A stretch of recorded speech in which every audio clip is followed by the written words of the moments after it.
Hello, hello, good morning, beautiful people. What is up, guys? Welcome back to the channel.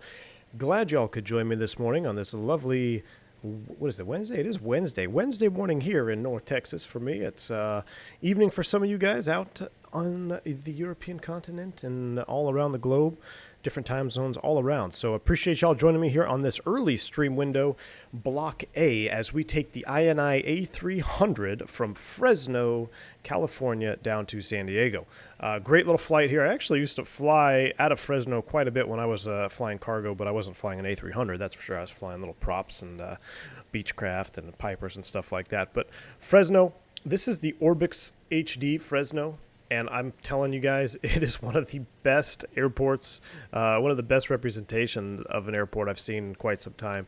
ORBX did a fantastic job with the Fresno HD airport pack. So, anyway, what's going on, guys? Dougal McTavish, what's going on, man? Good to see you here. Max Rank, Megalomania, Lizzo Smith, A-Guy, Blue Mac, good to see y'all. Flying Guitar Sam says, good to see you in a real airplane for once. Hey, man.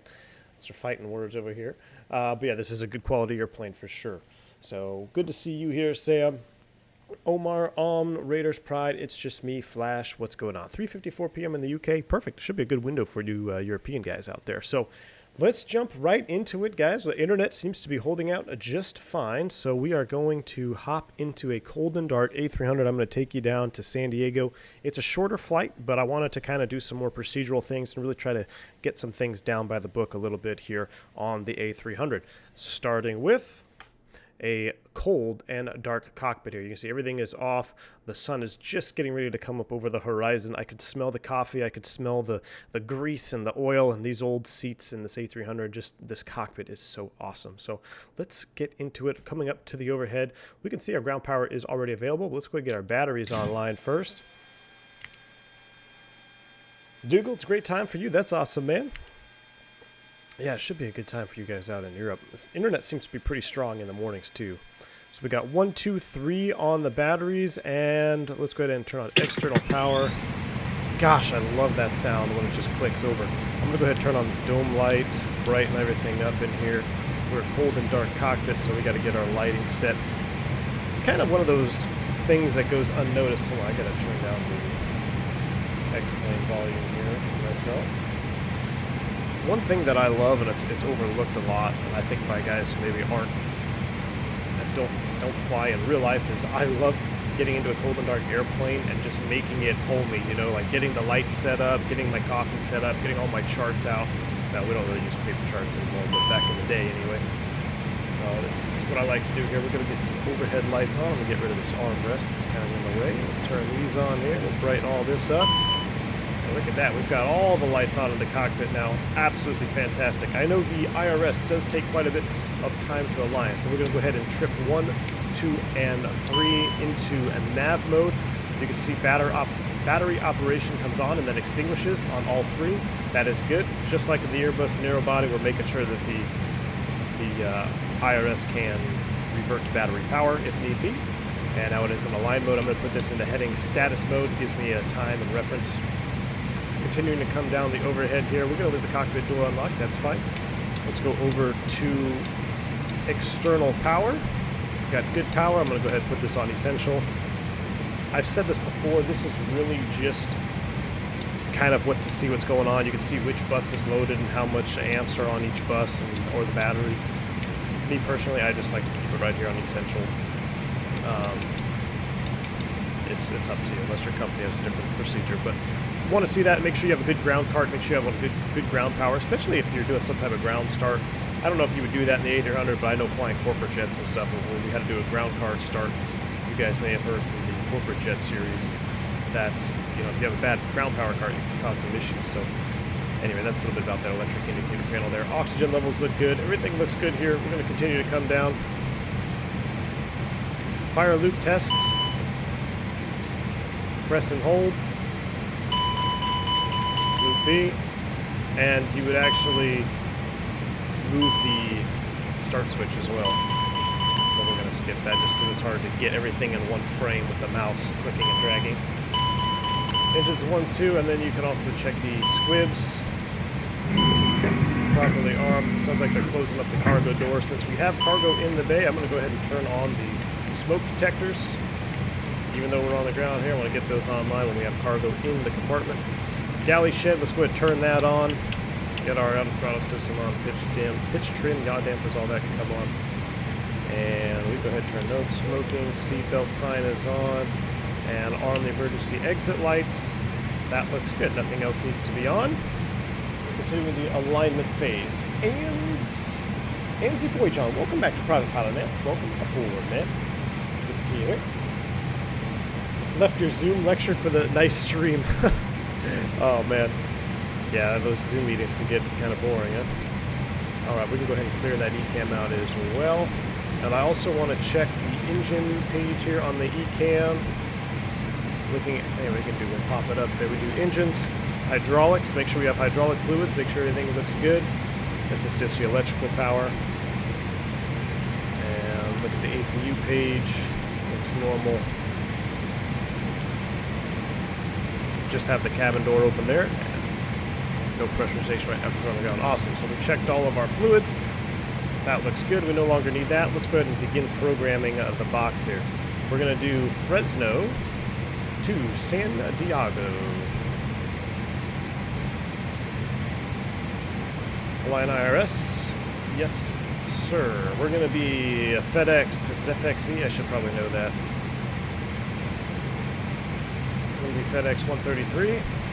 Cruising flight level is going to be 240. Pretty low flight level because it's a shorter flight. We're going to do cost index of 25. Flight plan, Fresno, SID. We're going to be taking off runway 11 left this morning. The winds are slightly favoring 11, which is kind of rare, I think. I don't know, maybe you guys have a good idea to live out there in Fresno, but I'm trying to think, the majority of my departures out of Fresno, I took off the 29s, but we'll do 11 left on the Bulldog 3, which is just a vector departure. From there, I'm going to load up San Diego Star because it's really close to each other. We're going to do LOC 27. We're doing the Comics 2 off of LAX. So we go ahead and insert that. I'm going to pop this up here, put this in plan mode so we can kind of see what we're doing here. Go back to my little thingy. Alright, so after the vector departure, we are going to proceed direct to Lima Hotel Sierra. After Lima Hotel Sierra, we're going to join a Victor 459 to, was it Barry? I believe it was Barry. If it's not, we can clear it out. So there we go. Vector departure, LHS, Barry. No, it wasn't Barry. It was one before Barry, Kimmo. So we get rid of Barry. There we go. Now we can delete that disco. So there we go. Vector departure. SOGS, Kimmo, direct to LAX, and then we're on the arrival, which will set us up for the LOC 27 into San Diego. So our flight plan is in the box. Now we're going to come to our init B page, and we got to do some work over there. So I'm going to pop this screen out here, hide you, and head over to the EFB. I love the way this EFB works. I've said it numerous times on this airplane. It's absolutely fantastic. Swappy, yes, what's going on, man? Welcome to the stream. Jeremy Harvey in the house. How's it going? Good to see you, man.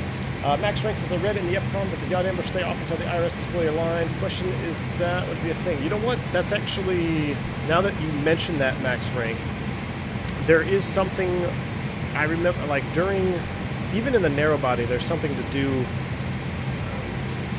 there's something about, I'm drawing a blank right now, but that would make sense. I would say it would make sense, and it would have to do with some type of alignment. I can't remember, I'm drawing a blank right now, but now that you mention it, I know there is something very similar with the alignment in the Airbus, as well as the flight control computers. I think the FACs, I think we need to do a FAC reset or something. But we'll leave it. I just turn them on so I don't forget right now. But I would imagine they would probably stay off until the aircraft is fully aligned. All right, here we go. Total fuel. We don't need a lot. We're only going to take 25,000 pounds of fuel. We'll load that. Next page, we've got hefty load of Amazon boxes today. We'll go ahead and load that. Computing. What do we got? Zero fuel weight CG, 30.0. Love that. Right on the money there. Our block fuel on board the aircraft is 25 point. Really? 25.2. It says out of range. Let's see. Maybe I put it in the wrong spot. Oh, I did. Block fuel 25.2. Zero fuel weight 269.4. Populates our takeoff gross weight of 293.7. Our CG, this is where it needs to be, 30.0. Right on the button. Flying an Airbus, that 30% CG range is pretty much very common. In fact, we load the narrow-body airplane in real life before we actually get our actual CG numbers back. We default it to the planned 30.0 CG, and then when we get our ACARS data, it updates the CG to what it is. But we always reset it to 30.0 before we do that. David Edwards, what's going on, man? Well, the stream says, hey V1, great, just finished work, so can watch your whole stream live. Awesome, man, awesome. A lot of new viewers in this early window, which I like. It's good to explore the community a little bit instead of always streaming at the same time in the afternoon. All right, so final destination time here, 4.9 on the fuel, 27 minutes. That should be plenty of gas with 42 extra. Max and optimum 35, but we're going at 24, which is a little bit lower, but that's okay. 0.9 taxi, we're going to have extra fuel. I can probably change that to 0.4. That's a long taxi. There we go. All right, and send to takeoff performance page. Come over here. I'm going to just load the FMC data. ATIS request. Dimitri, what's going on, man? Good to see you. Must be early for you out there in Vancouver, man. Good morning, Dimitri. Says, greetings from Vancouver, Captain. Early morning stream before I get to work today. Love it. Awesome, man. Glad to have you on board, Dimitri. Dougal says, V1, can you change your Simwings link to .org instead of .com, please? Yes, I can. Is that in the description? I will edit that. Or is it on Nightbot? Let me know which one you need, Dougal. All right, so we are not going to flex, of course. So we're going to do no flex here. Toga takeoff. Air conditioning standard, 15, and I like doing a 15-20. Or 15-15. We'll do 15-15 config. Just so we can hear the flaps deploy. OAT is 16, everything looks good there. And compute. Boy John says, I haven't flown an X-plane in a while due to college, but thinking about taking this bird out later. Dude, it's a great bird. Oh, second segment brake energy. Hold on, let's recompute a 15-20. Let's see what happens here. This bird is great, man. Getting back into X-plane and seeing everything works. Wow, okay, so we'll do a 15-0 takeoff. This is interesting. We'll do a 15-0. Let's see what we get. If we just get second segment, that's fine. Yeah, okay, we'll do a 15-0 takeoff, not a big deal. 15-0, trim 1% down. Let's go ahead and send that data to the FMS. Receive takeoff company data. I love that. That's so cool. And we got our speeds 58, 51, and V2 162. And Max, you said it's V2 plus 20, so we got to set 182. Is that right? So we'll come up here, we'll set 182 in the speed Mach window. V2 plus 10 maybe. 172? 182 seems awful high. 172, but maybe that's just because it's a beast of an airplane. No, we're going to go all the way up to 240 this morning, no traffic. That's our top altitude. Man, scroll, baby, scroll. 240, we'll adjust the heading, we'll get a little bit closer. Constraint mode. Flight directors are on. You need to be in constraint mode over here, and you need to have your flight director on as well. First officer. Perfect. Let me get the current altimeter setting. 2983. They're all linked together, so I don't have to change them all. 2983. All right, that looks good. I think we are ready to fire up the AP. Let's get our fuel pumps on. 10 prior to departure. We'll get these heats on. Fuel pump. Oh, nav light should have been on. APU override, that's what I wanted, not fuel pump. It should stay on auto. I'm curious, is there a flap open message? I don't believe there is. I could be wrong though.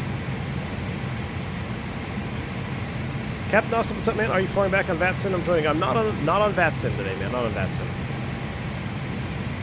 Jackson Mata says, I'm 13, getting into aviation. When should I take my introductory lesson? Hey, man, you're never too early to start with an introductory lesson. I guess there is no flap open message, so we're just going to go ahead and hit start. We're going to fire it up. Look at this. The sun coming over the horizon there. Slam Cannon, what's going on, man? But Dougal is correct. You are never too young to start, especially your introductory flight. I had my very first introductory flight on my 13th birthday.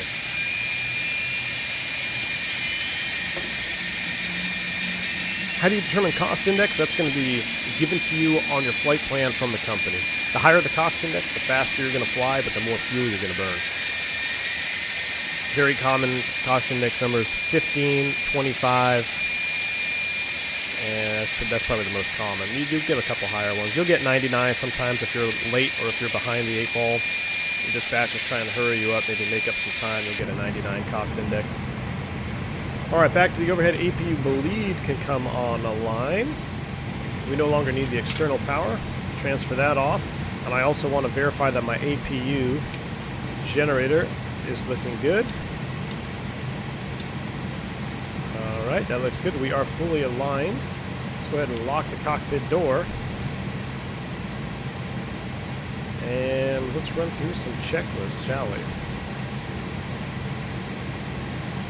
Alright, before start, cockpit prep complete, signs. There we go, look at that, that's why we run the checklist. There we go, on and they actually are on and auto. We no longer need the KGB light there. On and auto. Fuel quantity is set, navigation check set, landing elevation. Ooh.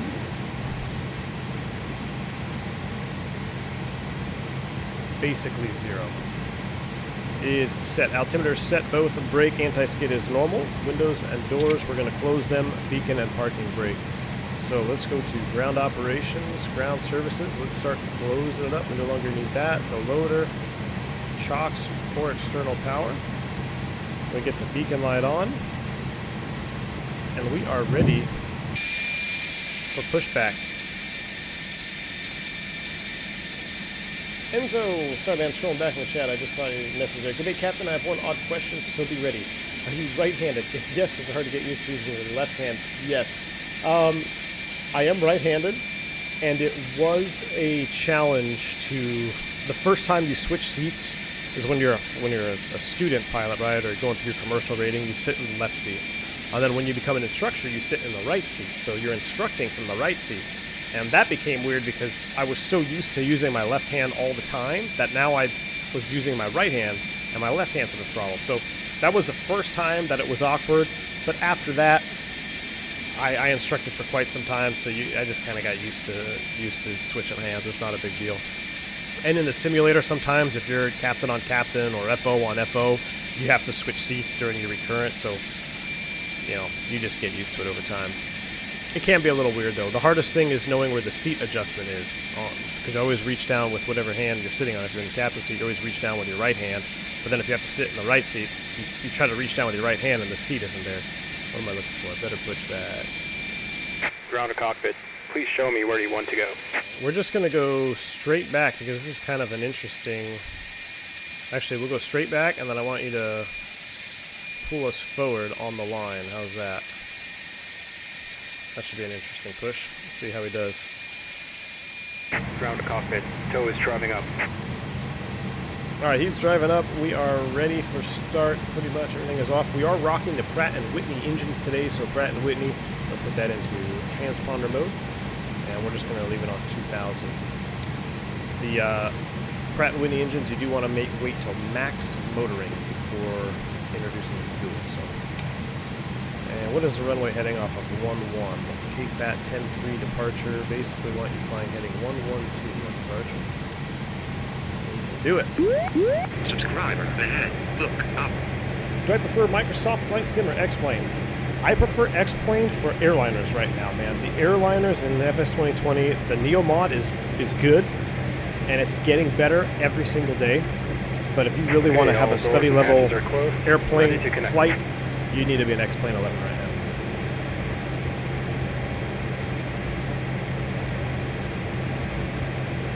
So, what's up, man? Hello, everyone. Just came. Good day to you all. With you. Oh, man. With you. once I get back on the networks, like right now, we're not dropping any frames, so the internet is holding good. We may start introducing the networks again, Pilot Edge, VATSIM. I just wanted to reduce all variables for my as we get back to streaming here. I don't know if I'll do I might try to bump up the 10 to 1080p streams before I introduce networks again, but we'll see. You can't solo till you're 16, that's correct. Been inserted. Release parking brake. I think it's 16, or is it 15? Brakes release, you're clear to push. Starting pushback. And you may start engine. Right, we'll wait till he gets us little off the stand here. A nice 757 next to us there on the right. Gosh, I love these wing views. I think we have our wing light on. I have to check. Austin Powers says, thank God, finally a serviceable aircraft. Jackson Mata just subbed. I love this channel so much already and just joined the stream 10 minutes ago. Jackson, awesome, man. Welcome aboard, dude. Thank you for joining the channel, or subbing to the channel. Glad you guys are enjoying the mix of content here. We are in the A300 today because the commercial pilot members voted for the A300. It was actually kind of a close race there for a little bit on the A321, but we are on to the A300 now. Are you using Pilot Edge ATC today? No, not today. Will I buy the Aerosoft CRJ for the new simulator? I'm gonna see how it shakes out first, and then I'll make a decision. I'm not a huge CRJ fan, but if it's a good airplane, I don't see why not. All right, it's time to start engines. Engine ignition system. You want to make sure you have your APU bleed on first, right? And we're gonna do. Let's see, what is today? Today is the 21st. It's odd, so we are gonna start system B. And we are going to start engine numero 1.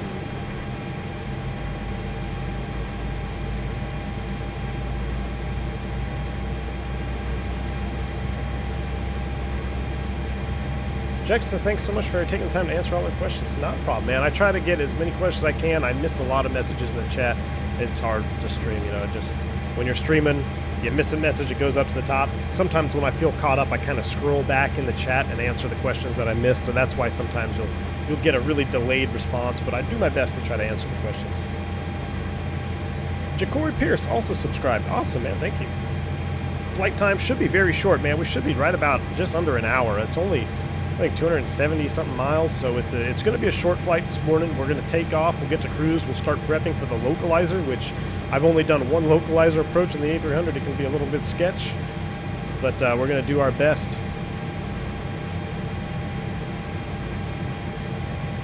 Operation complete. Set parking brake. Brakes set. And I would say stand by on the disconnect. Connecting tow. Stand by. There's 24.1. Let's get light off. Move the start switch. There's N2 on the rise. EGT is on the rise. Wait for that fuel flow to come up. I normally would say stand by on the disconnect until I get a good start, because if they pull the plug, they pull the intercom on you, and you don't have a good start, what happens when you need to go back to the stand or back to the gate? You can't. You gotta, then you gotta call operations. Then you gotta get them to come back out. So I'm gonna stand by on the disconnect till we have a good start here. That looks like a good start. It's coming up. Disconnecting hand signals. Spooling up there on engine number 1. Awesome. Jeremy Harvey says, I wonder if the 180 knots at 2,000 feet above touchdown zone applies with this airplane too. I don't see why it wouldn't, but going into San Diego on a localizer, I did get your question, Jeremy. I'll talk about it in depth a little bit further. So it's disconnected and bypass bin has been removed. Hand signal on the left. We'll see you next time, and have a safe flight. That approach rule is, most of the time. A lot of things in aviation are most of the time. You're always going to have an oddball situation where it may not be the best. All right, there we go. Start engine 2. So in the Pratts, when I say max motoring, what I'm looking for is max motoring on the N2. So we watched the first engine spool up there from the external view. Let's watch it from the internal view. We want to see this N2 spool up here. Huge update to the Tolas 321 today. Yes. Yep, I saw that. I actually got to see the update before it was released. So pretty cool stuff. Pretty cool stuff in the 321. We'll probably be in the 321 next.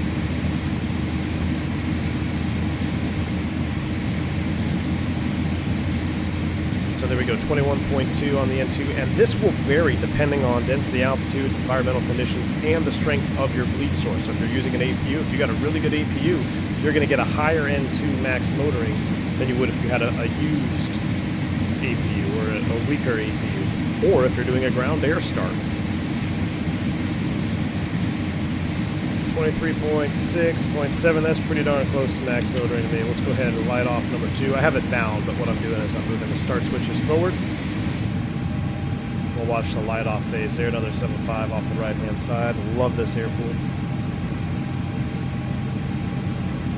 Are you going to be doing more flights today or just this one? Just this flight, man. I'm kind of a 1 flight a day streamer. You know, I think 2 flights gets a little bit long. Now, I do enjoy the VATSIM. One of the most fun streams I did, I think, was a Frontier stream with XP72. And it was a FNO at a Denver and Salt Lake. I believe it was Salt Lake. It was a 2-legger, but that was a lot of fun.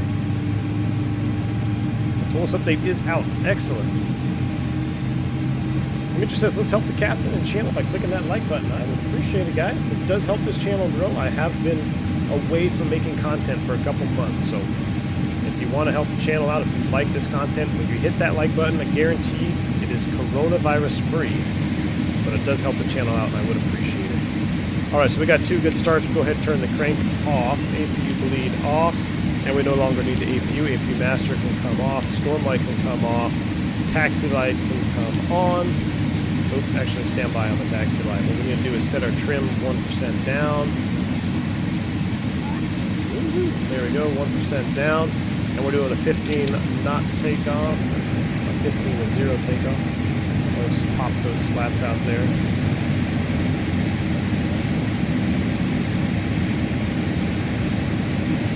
Harris Sims has so many buttons and gauges. Oh yeah, this is a man's cockpit for sure, man. This is a man's cockpit for sure. So we're doing the 15-0 takeoff. There we go. That is set. We're doing a Toga takeoff. So looking at our thrust limit indicator over here, so this is a really nice tool. I'm surprised the A300 had such an advanced gauge, digital gauge, for its time. Just kind of shows you Airbus. But at a Toga takeoff, we're not using flex, so there's no reason to see this. But what we're looking here with our TAT temperature, plus 16, our thrust limit is 1.59, so we should see 1.59 in our EPRs. If I were to be doing a flex takeoff, let's say I was flexing to 58, my target EPR would now be 1.36 for takeoff.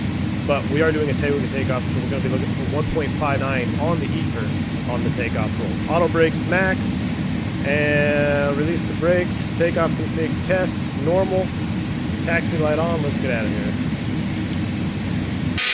We're taxiing to 1 left.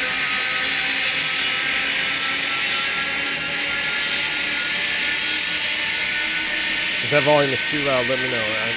Looks like it's loud on the OBS mixer, but...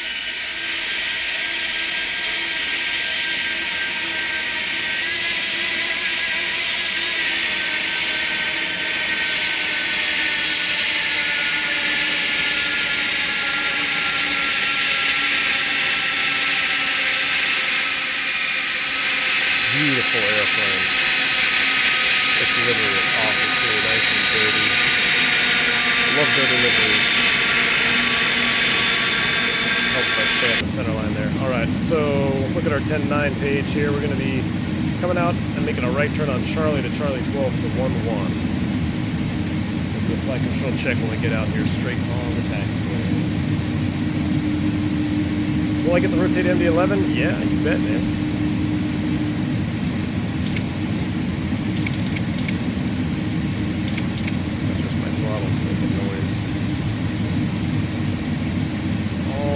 Let's do a flight control check. Alright. Alright, flight control check.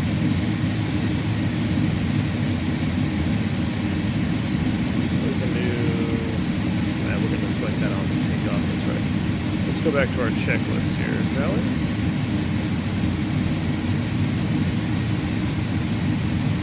After start, pitch trim is set, rotor trim 0, spoilers are not armed. They are now. Spoilers arm slats 15-0 checked. ECAM status checked. Anti-ice is off. It's not required. Hand signal received before takeoff. Flight controls checked. Briefing's complete. Slats 15-0 confirmed. Performance is checked with the FMS. Takeoff config has been checked. Transponder will turn that to TARA. And then below the line, cabin secure. We don't have to worry about that. There's nobody back there. TCAS, PAX, ignition as required. All that stuff as required. So we are looking good. Thank you for the subscribe there. JJ Mata 13, man. Appreciate it.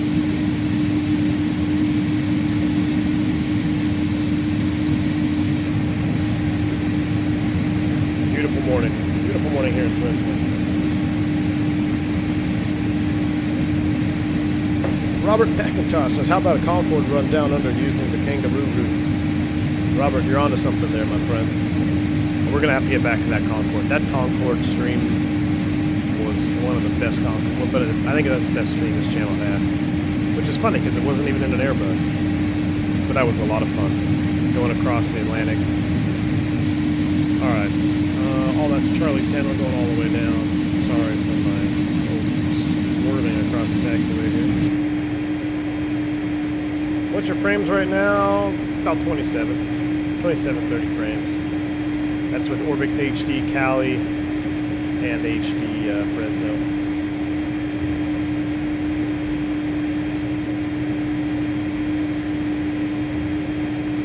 Can you go full speed brakes in the 319? Yes, you can. Sure can. That's what makes that 319 a little bit easier to get in and out of those tight spaces, because you can use those speed brakes with the autopilot on. You can go full speed brakes in the 320, but you got to disengage the autopilot. Engine sounds a little too high, says Dougal, overpowering voice. Well, we can fix that, dude. We can fix that. Let me get back into on the center line here. I'll turn it down a little bit.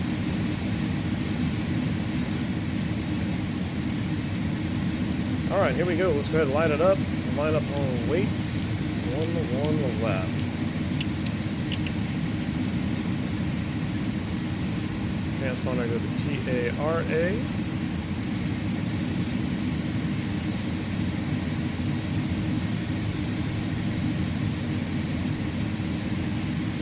Alright, let's line it up.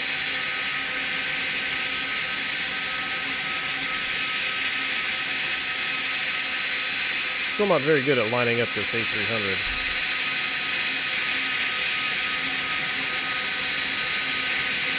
One, two, and three. Swivel. I think I undercut it again.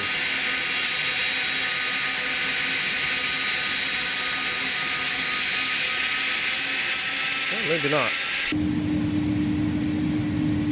Maybe not. Alright, for our auto thrust button, we're going to press this little hidden switch spot here on the FCU. I give that a 7 out of 10 on the lineup. Alright, let's spool them up 50%.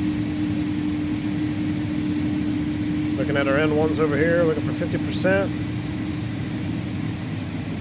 Once they are stable, here we go. A little forward pressure on the stick. Thrust, SRS, heading. Because we're on a vector departure.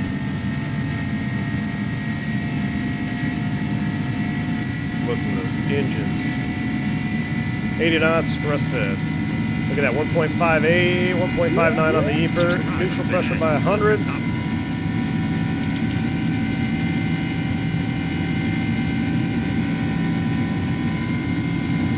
P1.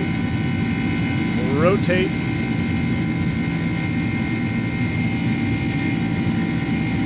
Positive rate, gear up. Into the command bars. Watch your ears, we're doing a flyby shot.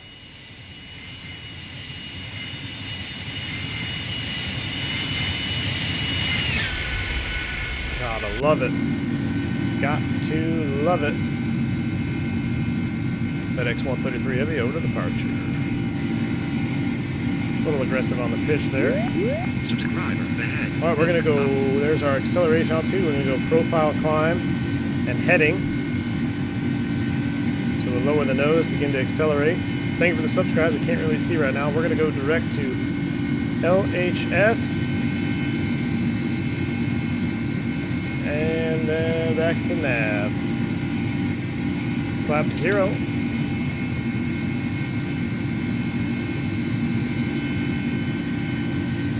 Follow the flight director out of here.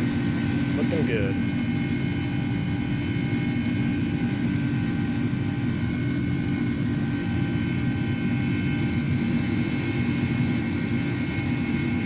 Alright, we'll go autopilot 1. Let's go ahead and clean up the airplane here. This back can come off. Disarm the speed brakes. There we go. Speed brakes disarmed. And see you later, Fresno.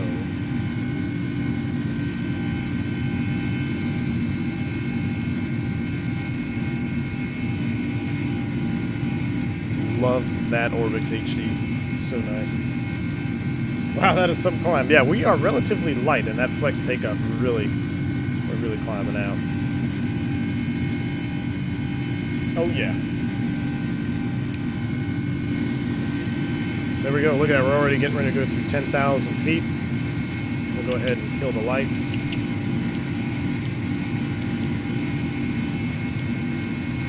Strobe, beacon, and nav. That's all we need. There's 10,000 feet. We'll begin accelerating.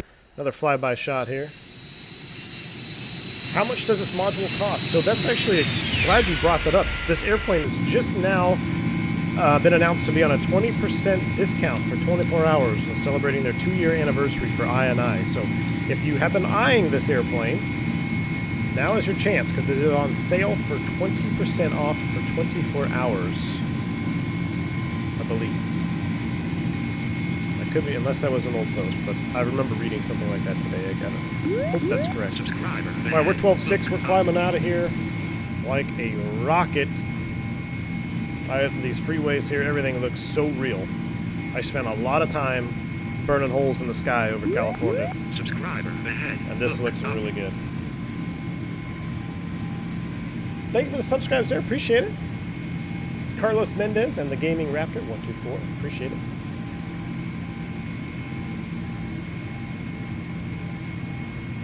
Morning, Captain V and Captain Nomar. What is up, man? Good morning, dude. Good to see you here. Which has better climb rate, 7.6 or A300? Ooh, I actually don't know. I know the 7.6 could be a beast too, so that's a good question. I wouldn't know off the top of my head. Anderson says, V1 Sim, what do you think about FedEx is testing autonomous flights on their caravans? It's very interesting. I tell you what, the single pilot or no pilot environment, I've been saying it for a long time, will come to cargo first. So when you start seeing Airbuses flying around without anybody in it, that's when you need to worry. But we'll go set standard. It should be synced across the board. So we're out of 18,000 feet. Everything is set standard. We are profile nav, profile climb. Things are looking good. Love it. TAT and frequent icing range, but we don't need to worry about that because there is no visible moisture. So we don't have to turn on the anti-ice if there's no visible moisture. Subscriber ahead. Look up.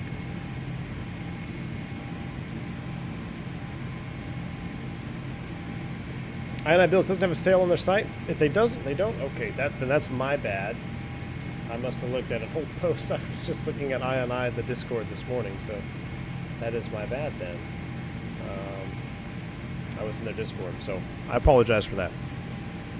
But if you are on the fence about this airplane and you want a study level, a little bit more old school airplane, I couldn't recommend this one enough. It is a lot of fun. I pretty much only fly this and the Airbus as an X-plane anymore. Anything GA light aircraft, I've kind of gravitated towards FS 2020. But as far as airliner goes, you really can't beat this bird. Look at that. We're already leveling at 240. What a wrong. What was the time to climb on that? Dimitri forgot to start the chrono, so I don't actually know. But that was a very quick time to climb. Getting rid of level 240. Everything else is off. We'll go ahead and turn the seatbelt sign off, even though we don't really care about it. That is off. Let's make sure all our pressurization looks good. The cabin is climbing, all within limits. We'll do a quick systems check here. Apologize for the text going off in the background. Engines, fluids look good. Hydraulics looking good. Electrical looks good. Air bleed pressure, high pressure valves are open. I don't know. I don't know if they should be open right now. I could be wrong. Air conditioning, the bulk cargo was shut off. How did I do that last time?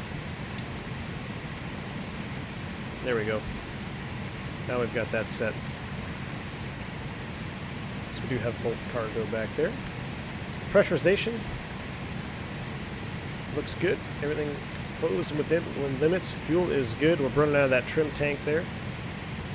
Oh no, we're not burning out. It's going from the inner to the trim. The fuel balancing on this airplane, when you really load it up with fuel and you got to go long range, it is very interesting. There's a lot that goes on behind the scenes with the fuel system and the trim tanks and being in CG and all that. Wow, look at that. We're right up against the red line there. Thanks for the subscribe, man. Appreciate it. Let's do a flyby shot here in cruise, and then we'll park it outside. Get to some more of these chats.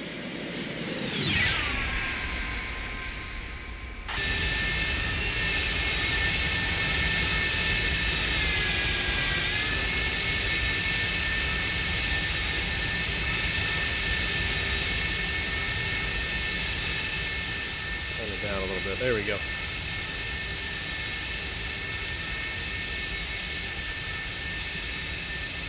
Thank you for the subscribe, Bob Liddy. A350 stream. You guys have been asking for the A350 stream for quite some time. You guys really want to see me in that plane, huh? They are adding an MD-11, Pierce. At some point, the MD-11 is supposed to be coming for X-Plane. We'll see. Max Rank says, flying the A350 right now, it's finally actually viable. Mango Sound Pack made a huge difference. All right, Max, I will take a look into that sound pack, and I will look into the 350 again. I know it has had some updates since the last time I really looked at it, so I'll take a look into it. I would love an A350, a good quality A350, but the last time I looked at the airplane, it didn't seem like it was going to suit my needs. But we'll see. Dimitri says a certain chrono emoji was used at the runway hold point. Oh man, well I missed it. Darn it. Miss Jungles, how's it going? Good evening. Good afternoon and good morning. Good to see you, Miss Jungles.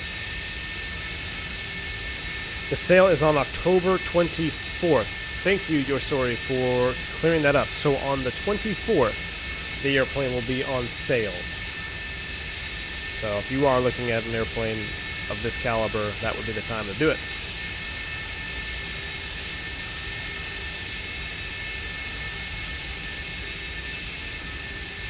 JJ Mana says, I wanted to donate, but I only have a Visa gift card, can't use on YouTube. Not a worry, man. Hit that like button for me, and I appreciate it. Is there no time limit on Toga? Now, I don't know for the A300. I know there's got to be. I know for the Airbus, for the narrow-body family, you do have limits on Toga. That's kind of the reason why you start the clock at the application of power, because you want to know how long you are in Toga in case you actually need it. Say you blow an engine on a Toga takeoff. You've already been going on Toga, that one good engine, you don't want to overdo it and blow that engine out. So there is a time limit. I would imagine it's probably around that 2-minute mark, but I'd have to check for the 300 itself. It depends on the engines. Dimitri, please, he says, please refrain from using caps in the chat. Yes, comments will be removed if you use all caps, so please refrain from using caps in the chat, guys. Thank you.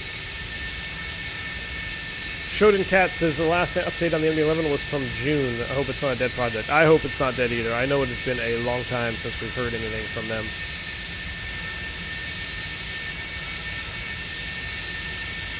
Let's spin this around here. Let's go to this front view. Whoa.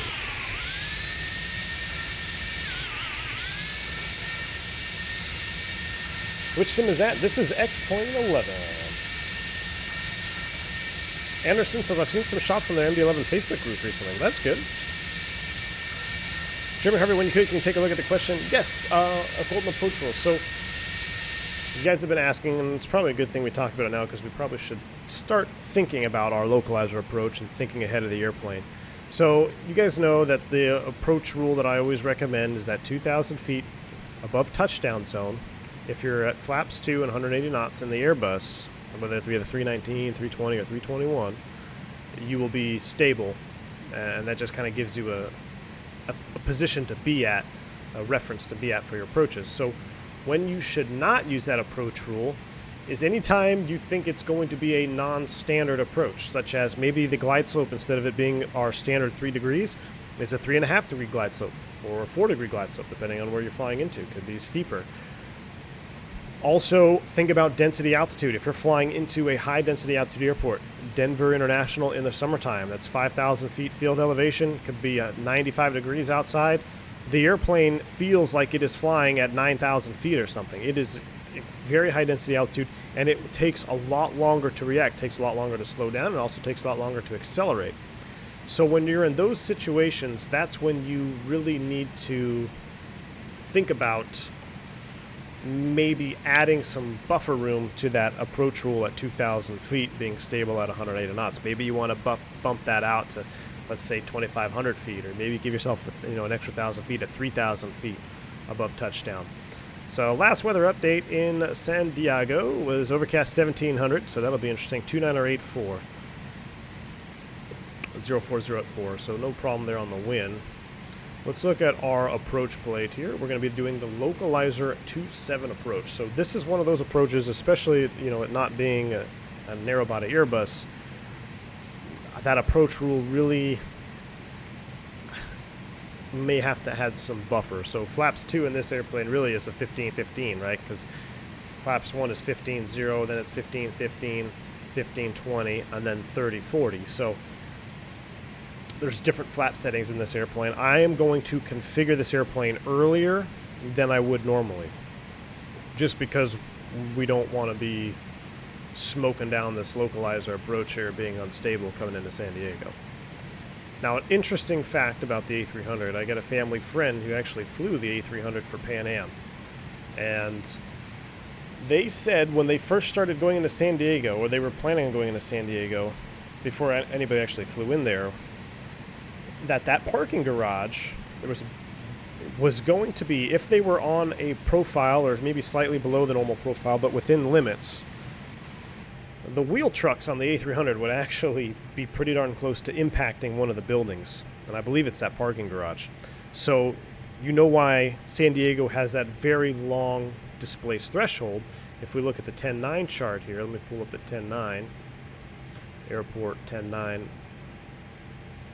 They actually put this displaced threshold in here for these bigger jets coming in on a profile. That way, you're higher over the ground out here coming in than you would be if this was the end of the runway. Because if this was the end of the runway like it originally was planned, you'd be coming in really low over those buildings. So that's what he told me. I haven't verified it with my own sources, but he's a pretty cool guy. He flew for Pan Am, then he flew for American. And he's since retired off of the 7.5, I believe. But yeah, so a little interesting fact about the A300. So we want to make sure we are stable. And coming on down here. So Localizer approach. The thing with the Localizer is we have no glide slope, so we want to make sure we cross a couple windows here. And instead of diving and driving, we're going to try to set up a constant descent rate from 4,000 to 2,000 feet here on our profile. Hopefully the A300 will handle it well. We'll have to take a look how she does when we get down there. But this is a cool shot with the sun coming up here. I'm going to get us over here in the cockpit. Back it up a little bit. Alright, what do we got distance-wise? Progress to San Diego. I'm just loading this in here so I can get a direct distance. We are only 170 miles out, so yeah, we should start prepping for our descent here. Clear Grant Fubar says, I missed the AviTab majorly when flying in FS 2020. Yes, I agree, man. I do miss the AviTab FS 2020. Jared, thank you so much for the $3 donation, man. I really appreciate that. He says, hey, man, I'm new to the channel, and I'm struggling to land an A300 smoothly. Any tips or tricks? And thank you, Jared. Jared, well, really appreciate your donation. Thank you for the support.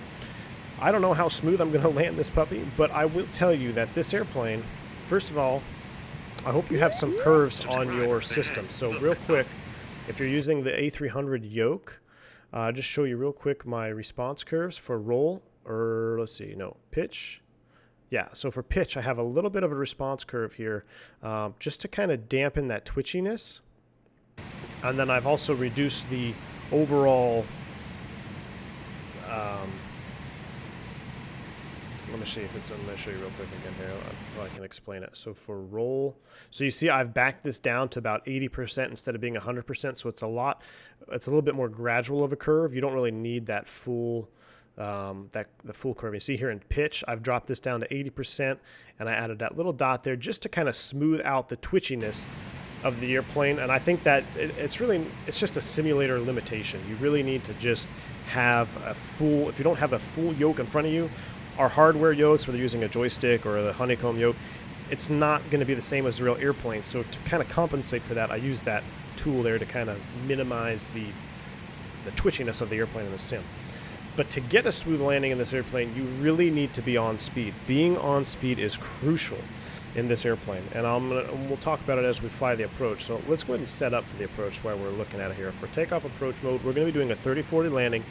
Our VAP is 143 knots. This is already wind corrected +5, I believe. Maybe somebody can correct me in the chat, but I believe this 143 VAP value is our actual VAP speed that we need to fly at 143. Now, our MDA is going to be 680 feet. We're going to add 50 feet to that, so it's going to be 720. And an MDA, add 50 feet. That'll be dependent on the company you fly for.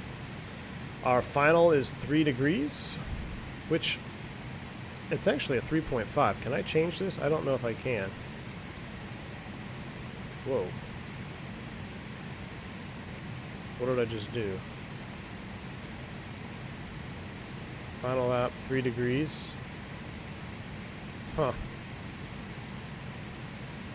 Vertical deviation 0. I don't know. Maybe I don't know what I just did here. I'm going to have to read the manual. I think I just put it into a hard mode for 3-degree descent. Looking at our restrictions, though, we're going to set our star here. I need to get our star set up too. I want to at least so we don't get high on the arrival. Arrival, we're on the Comics 2. And we're going to descend via the Comics 2 down to 6,000 feet. So let's dial that in. Since we're on profile mode, it should auto start down, but I think I might have missed the window. 6,000 feet.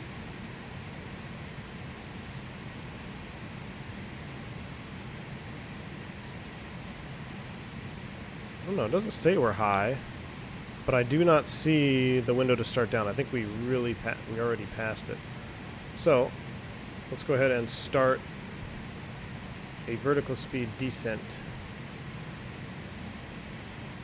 I'm going to initialize the descent here. 2,000 feet a minute. Mach vertical speed. And since I'm pretty sure I missed the window, I'm going to set 15,000 because we want to be at or above 15. So I'm going to reset this to 15. That's my bad. I get to talking. So I got 15,000 set. We don't need to descend that fast. No, you know what? We actually aren't behind the 8 ball at all here. We're way early is what we are. Because we're only cruising at 240. There we go. I'll set 1,100 foot per minute descent rate. We'll get down to 15,000. We'll be looking all right. So down we go to 15,000 feet.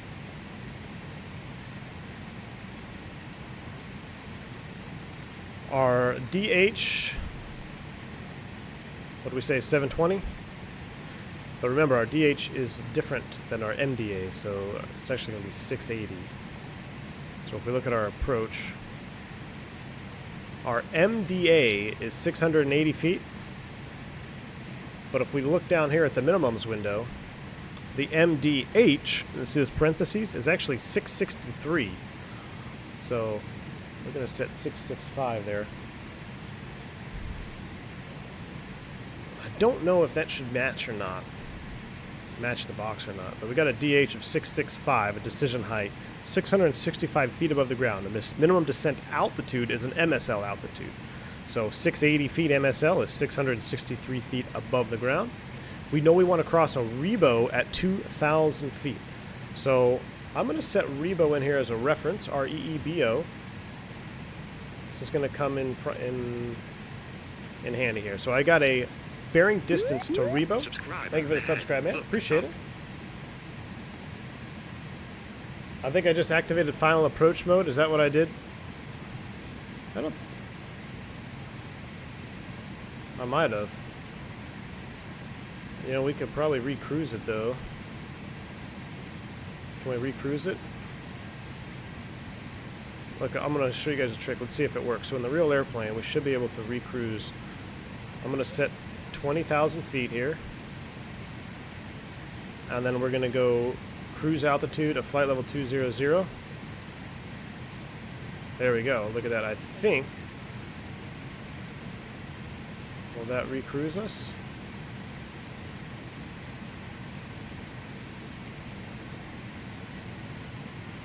Profile descent. I got 20 set blue. Let's see if it captures and then goes into recruise mode. In the real airplane, you can, in the narrow body anyway, you can recruise it. So flight level 200 is set there. Flight level 200 is set there.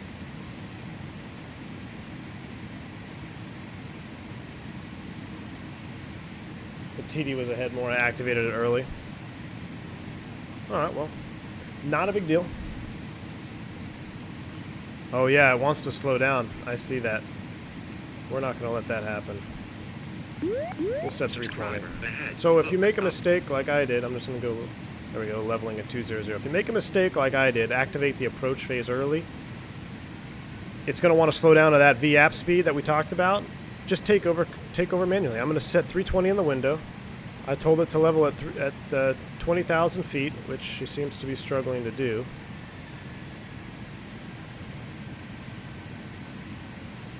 But we're back level at 20,000 feet and in manual speed, so not a huge deal. As long as we can get stable down here by VITA. So we want to cross VITA at 4,000 feet, and we want to do a nice 3-degree path. So how do we know when to descend? We take our altitude that we're at, 4,000 feet. Thank you for the subscribe, man. Appreciate it. And the altitude we want to cross Rebo at, 2,000 feet, we subtract the 2. So we get 4 minus 2 is 2. Multiply it by 3 because we want to be on a nice 3-degree path. That's 6. So 6 miles from Rebo, if I start a 3-degree descent at 4,000 feet, I should cross Rebo right at 2,000, and I don't end up doing this dive and drive method is what's kind of shown here, where you like drive down to 3,600, then you level off, then you drive down to 2,700, then you level off. That's a method that is used a lot in GA airplanes, and it's the way that a lot of guys learn to fly smaller airplanes, which is totally fine. And when in doubt, if you're ever in a pickle, when in doubt, dive and drive. That's fine. But you've got to cross these altitudes. You don't want to be below these altitudes. You'll bust a check ride, or worse, you can endanger yourself and your aircraft and your passengers. So you want to make sure that you are at or above these altitudes, especially the Rebo fix at 2,000. And if you just set 2,000 feet and do a level change, you're going to be low. So you have to do that calculation. Altitude that you're at minus the altitude you need to cross. Take the difference. In this case, it's 2. Multiply it by 3. That's 6. That's 6 miles from Rebo. So that's why I put Rebo in the progress page here, and I get a distance. I'm 111 miles from Rebo right now, but once I get closer, when I'm 6 miles from Rebo, I know I can start a 3-degree descent down. I'll probably give myself 0.5, a little extra, so maybe 6.5 miles from Rebo.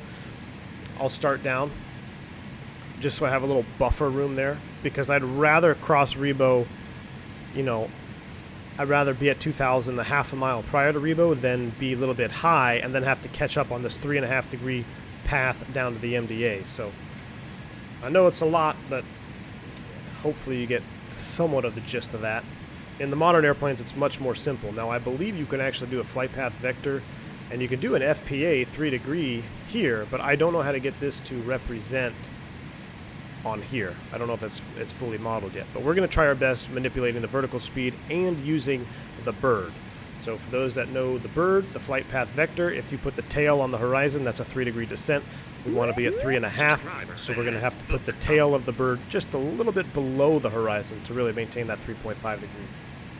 All right, I totally got away from the chat there when I went on my rant talking about that. Apologize. Thank you for the subscribe, guys. I appreciate it. You can't recruise in the A300, says Max Frank. Okay, so I made a boo-boo. We can't recruise it. We were in approach mode, but that's not a big deal. We know if I manage the speed again, it's going to go back to that 142 VAP speed. So And you know what, I'm going to put 720 in here just because I think they should match. I got an MDA here. I know this is DH, but I'd have to look up the actual manuals and it would probably be in your company manual what you would use. But because I know I have an MDA set here, I like seeing matching numbers, and we are erring on the safe side, right? 720 is higher than 680, so you know, worst case scenario, I hit 720 and I go a little bit below it. I'm at 680. I never busted anything, and I'm still safe, as opposed to doing it the other way and setting 680 and maybe making a mistake and jeopardizing the safety of the aircraft. So always err on the side of caution. Manual speed is selected because I did accidentally activate the approach phase. But we're looking good. We want to cross 15,000 feet over that fix there, so I'm going to set 15 as a reminder. That's 5,000 feet to lose times 3. 5 times 3 is 15 miles at 3 degrees. So we got plenty of time before we need to start down. Thank you for the subscribe. Appreciate it. Definitely see the clouds starting to form in now over San Diego. Subscriber. Kudrake Fubar says, let it slow down V1 extended stream. I don't know. Well, flying in at 143 knots, that would be interesting, huh?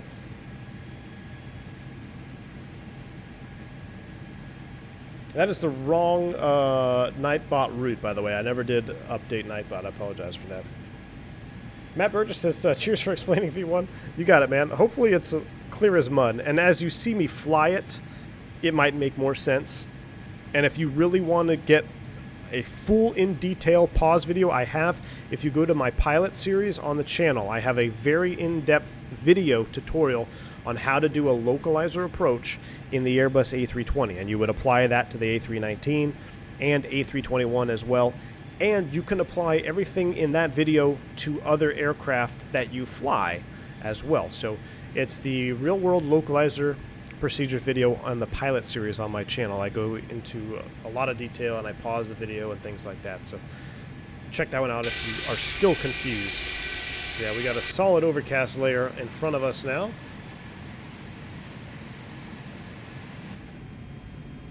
I like those wing textures, though. DH is radio altimeter. I was told by Dev it's set to -5 during Cat 1 since it's not baro. Okay, so you set to the minimum -5. Interesting. So yeah, the MDA and DH, you'll see that on a bunch of different charts, and a lot of this will depend on your company procedures. So an MDA is a minimum descent altitude, which is a barometric altitude that you read off of the altimeter. That is 680 feet. And MDH is a minimum decision height, which is an AGL altitude based off of a radio altimeter, which is 663 feet. So why is there a difference there? It probably has to do with the field elevation. So if we look at the field elevation, look at that, 17 feet. So if I am at 680 feet barometric, minus 17 feet, that's pretty close to 663 feet. Now there's probably going to be a little bit more depending on where you are in the approach, but if there's any obstacles. But that's the difference there. The parentheses, stick with parentheses. So 663 is the height, 680 is the MDA. Per our company procedures, MDA means must do addition. So that means we got to add 50 feet anytime we use an MDA. So that's why I put 720 in there. Just gives you time to react. You hit 720 feet. If you don't see anything, you got a second to assess the situation, and you're not below minimums. And then when you initiate a go-around, you're still, you know, even if you do a go-around at 720 feet, you're probably going to dip below 680. But that buffer factor is built into the charts when they come up with these altitudes. Now, when you're doing an ILS and a Cat 2 or something like that, you will probably impact the runway even on a go-around.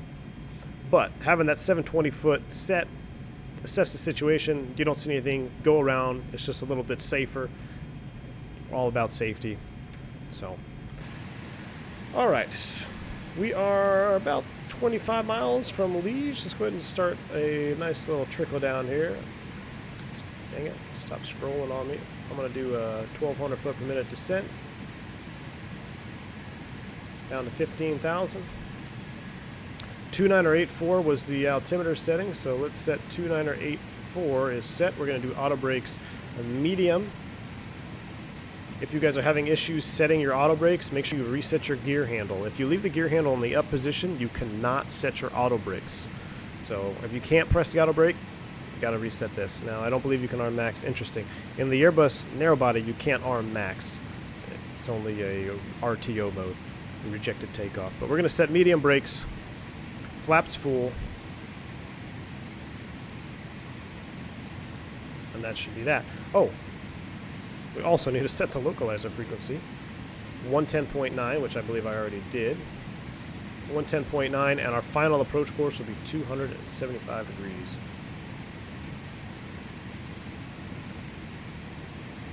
Right now my frames are 38 FPS. 275. 275 approach course, minimum is 2,000. We did the MDA sector altitude, the highest sector out, 5,400 feet over there. As we burst out of the clouds, we're looking for a papping on the right-hand side. Mauser lighting. If we have to go mist, we're going to go straight out 2,500 on a heading of 275 to intercept the Mission Bay 255 radial out to Saccade and hold. Runway 27 has 9,400 feet available for landing minus the displaced threshold, so it's actually less than that.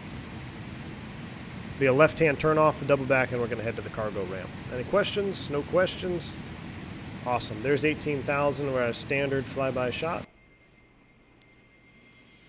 Recruise by re-entering cost index. You know, I didn't even try that, but we're already on the descent, so it shouldn't be a big deal. All right, I'm going to set 6,000, and we're just going to manage our vertical speed on the way down here. This is the old school way of doing a VNAV approach. We've got 6,000 set. And as long as we don't go below 12 at comics, we should be all right. And we're predicting comics at 15, according to this, so that looks good.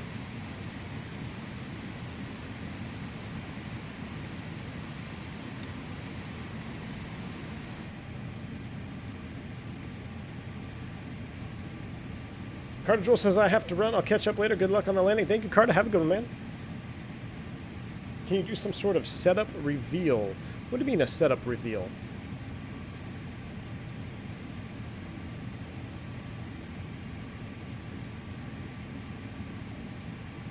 Everything fun says, I'm glad I found this channel. Awesome, man. I'm glad you found this channel, too. If you guys like the channel, hit that like button. It's COVID-free, I guarantee you.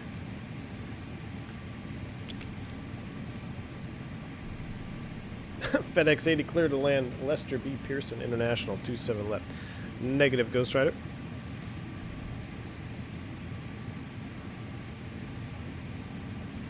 Alright, so our cargo ramp is over here, so we'll probably double back, cross at Charlie 6. We might just park on the north ramp instead of taxiing all the way back. There's a GA over here, air cargo parks over here.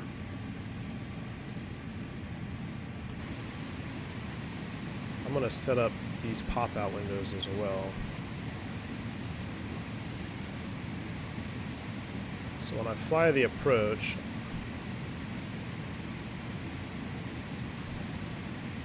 I like it actually. I actually like it over here, off the screen. That way you guys can see the PFD and I can still look out the window. I've got two camera views set up. This is the default view, and then I have this one set here. This to me just seems like it'd be a little bit more realistic instead of sitting so low. I just kind of lifted my seat up a little bit. So I'll probably fly the approach like this. We're at a 14.9. We're going to need to slow to 250 before 10,000 feet here, so I might walk this back a little bit. Remember, we're in vertical speed mode, so vertical speed will actually take precedence. Look up. I'm going to scroll this back to 300. But it's going to maintain a 1,200 foot per minute descent rate regardless of what I set here in the IIS window. Now, it will try to slow, but if it doesn't have the right inertia or energy management, it may just stay fast. So that's one thing you got to be careful with the vertical speed. Vertical speed is a priority in this mode here. Thank you for the subscribe there. I be banging. Appreciate it, man.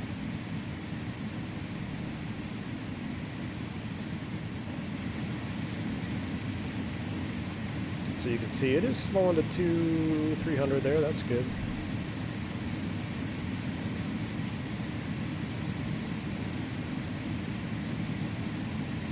And we can put our LS push buttons on as well.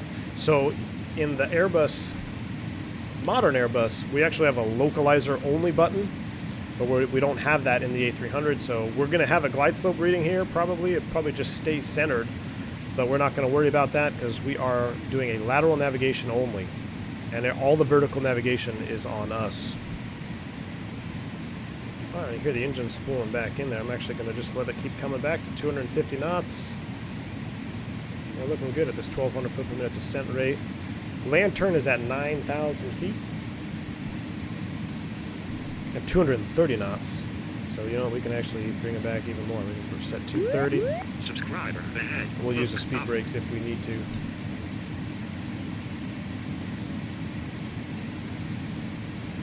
We'll use a little bit of boards. Let's go half on the boards, 230 feet, 6,000. We're 10 miles from Lantern. We need to cross it at 9,000. We're at 12,000 feet. That's 3,000 feet to lose times 3, 9 miles. So we're pretty much right on profile there. I might pick up the descent just another 100 feet per minute or so. There's our speed brakes out. Love it.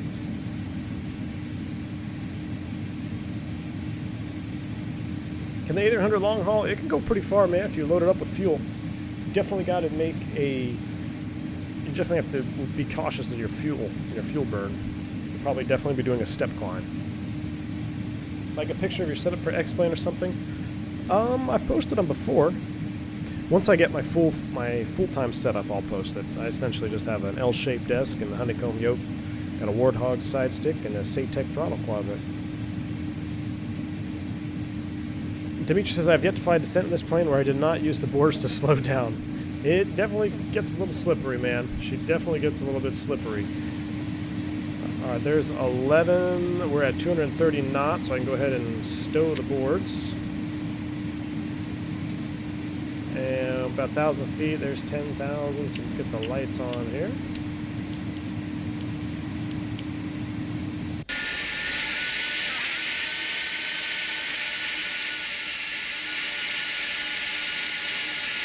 Gabriel Lara says, wonderful and interesting content as always. A pleasure to watch and learn from every stream. Keep it up. Best wishes. Thank you so much. I appreciate it. Thank you for joining the stream.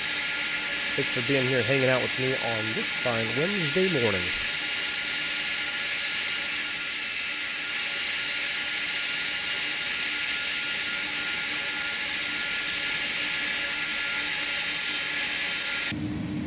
Alright, so 9.9, we're just a tad high. After that, it's 6,000. We're just gonna, there's a 7,000 restriction there, but we're just gonna level change it down to 6 now. We'll pretend we got an ATC clearance. It just says descend and maintain 6,000. So we've got 6,000 set.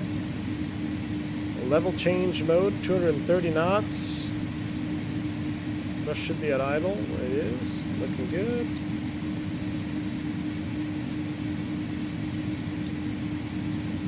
Zoom in our ND there, and we can probably get our seatbelt sign on. Everything else looks set.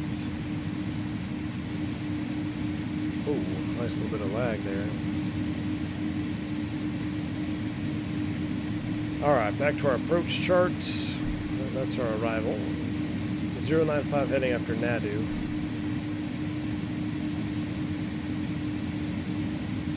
Go windy all the way in.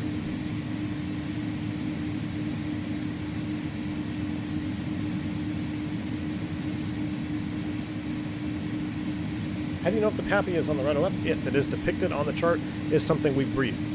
So in my briefing, you notice that we have a MALS lighting system, PAPI on the right-hand side. I believe X-Plane has PAPIs on the left on this airport. But in real life, you're looking for a PAPI on the right. This just helps you identify the runway, make sure you are landing on the right runway. You'll go over your missed approach briefly, your minimums, your sector altitudes, which is your safe altitude. Some people say minimum safe altitude, but it is by definition the minimum sector altitude from the mission bay VOR. So from 220 to 340, you got to be above 5,400 feet. 340 to 130, 2,100, 130 to 220 radial is 4,400 feet. And that all has to do with this terrain. This solid black arrow here, you'll see one of these on every single approach chart on a Jeppesen approach plate. this is the single highest terrain point depicted on the chart. So we have different altitudes. Here's a mountain at 1526, another mountain at 1169. We got one at 2200 over here. But the highest depiction, the highest altitude, or highest terrain will always be depicted by that black arrow right there. 3528, that's a nice little mountain, especially coming in here at 4,000 feet. Definitely want to keep an eye on that. You don't want to overshoot the final. Alright, 210 knots is one of the restrictions at Cloman.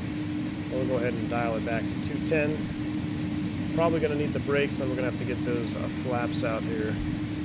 Let's see, 210 seems to be right below green dot, so we are going to have to pop out those slats to 15 degrees.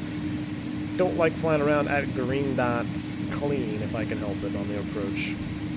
It starts getting a little bit too slow. We'll go to slat view here. Tor Earston, what is going on, man? Really appreciate the donation there. 100 Swedish krona. Thank you so much, man. Appreciate it. He's got the flying emoji, man. Appreciate it, dude. Thank you so much. Very kind of you. Thank you for joining the channel, or joining the stream anyway. Early morning window. Glad to see you on board, my friend. Thank you again. All right, let's pop out those slats. Here they come.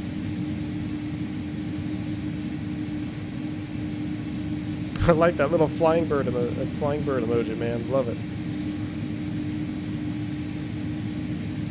All right, slats are out. 210 knots, leveling 6,000. We know we want to be at 4,000, right? Eventually, so I'm going to go ahead and let's just continue to 5,000 feet. And I want to check my approach here. It only has us at CG. I want to take it out further. I want to load the approach via VITA, so let me get a full approach here. I want to do a Lindy transition. Insert that. There we go. And then I'm going to go direct to a Lindy. Insert. There we go. 5,210 knots. 5,000 set. 210 knots is set. We're going direct to a Lindy. Now this is going to be an interesting turn here to make it all the way around, so I'm actually going to slow us down. Now we're at 210. We should be able to make it, but we may overshoot significantly. We'll do our best.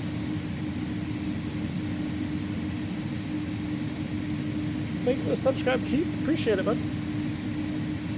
Alright, there's 5,000 feet. We're level. Stow the speed brakes there. We are 210 knots, 5,000 feet. Auto thrust is coming back up. We said 6 miles from Rebo is when we wanted to start down initially at 4,000 feet. Go into our prog page here. Here's Rebo. We're 5 miles from Rebo, but that's because we're on the outbound lane. We're passing a beam Rebo. We can also double check. Rebo is 6.5 from the Localizer DME. If we add 6 to that, it'd be 12.5 DME. So looking here, 12.5 DME from the Localizer is also another way to identify our time to start down.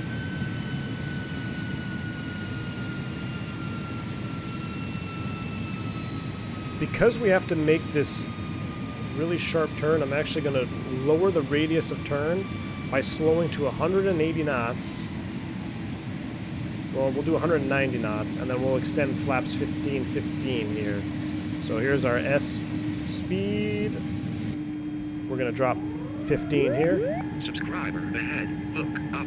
Yeah, Shotencat says, I don't think she's going to like that turn. It's going to be steep. So just like a race car, the faster you're going, the harder it is to make a sharp turn, right? So by slowing down my speed, I should be able to have a little bit better turn. Now, it is going to get a little interesting here. I would definitely expect a radar vector in real life than just a turn like this. And you know what I can do is I could probably just go direct to VITA now, right before the turn. Started early, there we go. So I'm going direct VITA now. We're going to descend and maintain 4,000. Level change it. Speed coming back to idle.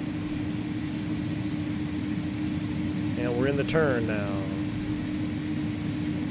So 12.5 is 6 miles from Rebo. I'm going to give myself another half mile, so let's say 13 DME is when we are going to really start our descent from 4,000 down to 2,000. And we're going to use the flight path vector to maintain a 3-degree path. Alt star leveling at 4,000 feet. Should I just keep the, I might just keep the window open so you guys can see it. How long left? Not long, man. We're turning final right now. So we're at 4,000 feet.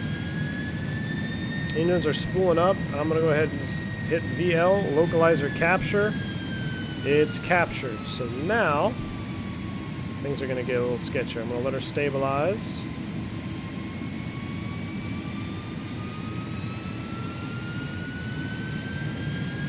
She catches that localizer. There's that LOC star. Localizer's coming in. The glide slope is a false glide slope, saying we're on speed or on VNAV, but we're not following that. It's just a localizer approach. Okay, so if I go to flight path vector mode now, we're alt LOC.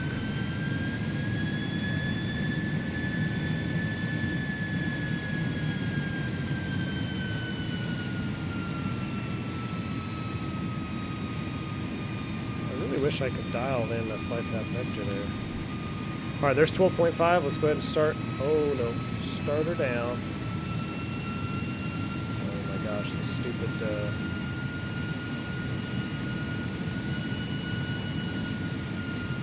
So I'm looking for that tail. I want to put that tail just below the horizon, so it's just a little bit more than 3 degrees.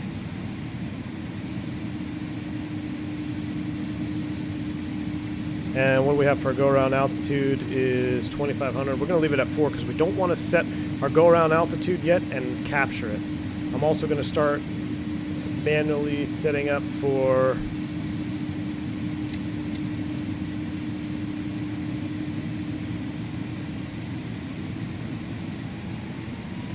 We said 143. She doesn't want to cooperate, so we're going to take auto thrust off. Speed brakes armed. Keep on coming down. We're looking to cross Rebo at 2,000.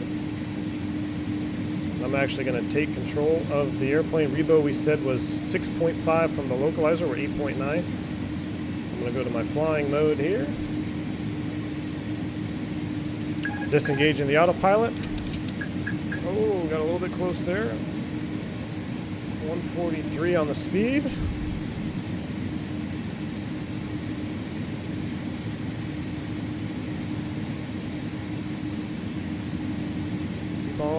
Coming down.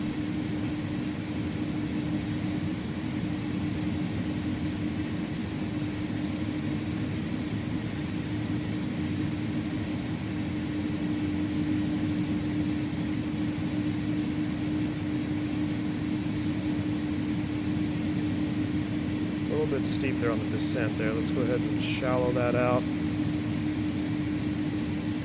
Now a little bit behind there. It happens quick. So we're 2,100 feet, 6.5. There's Rebo. So it's 3.5 degrees from here. So we're going to go ahead and lower that flight path vector again. Look at my speed. I'm getting way slow. Power, power, power.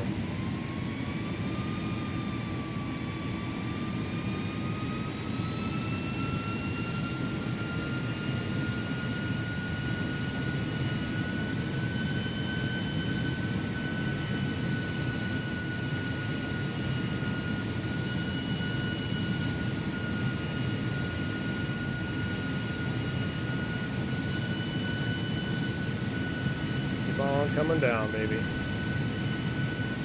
Man, these ceilings are low this morning.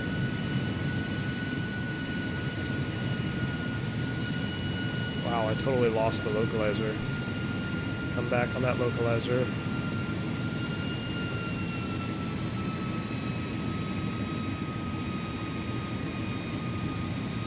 Totally forgot. I got so fixated on the altitude. There's the localizer. Wow, that was ugly. Runway in sight. We are definitely high.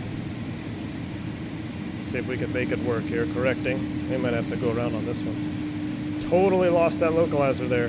Got fixated on the altitude.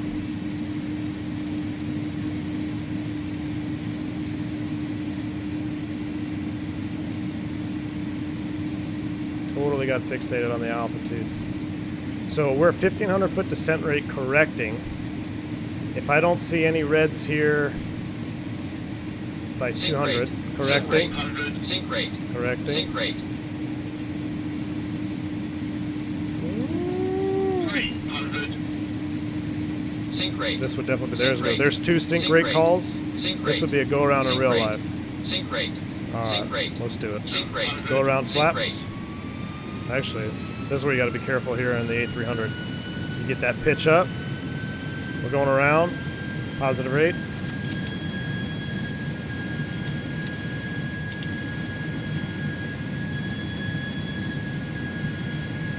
And I got to hit my Toga button. There we go. Come on, baby. There's the Toga. You got to be careful of that pitch up. We're climbing up to 4,000.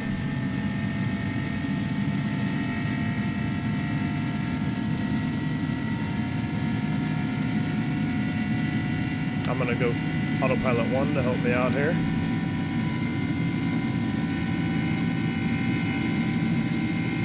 I'm going to level change this up to 4,000. Increase speed to 180 knots. There's F speed. 1520 on the flaps. Nav mode so we can track the missed approach.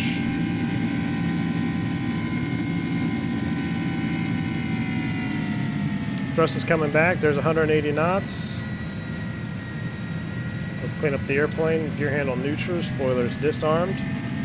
3 for 4, leveling 4,000 at 180 knots. Ooh, buddy, that was one ugly approach. Well, it'll give me a chance to do it again, because that was pretty ugly all the way around. I totally lost the localizer there. So, this is a learning channel. This is where we learn. So I'm going to manually select. Actually, I'm going to let it go out to Saccade here. And how does it handle the box? It doesn't really.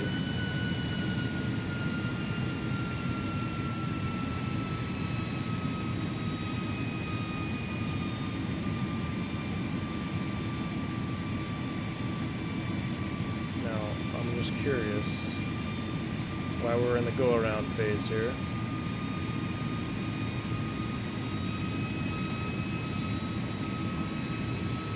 Secondary, reloading the approach, localizer 27 from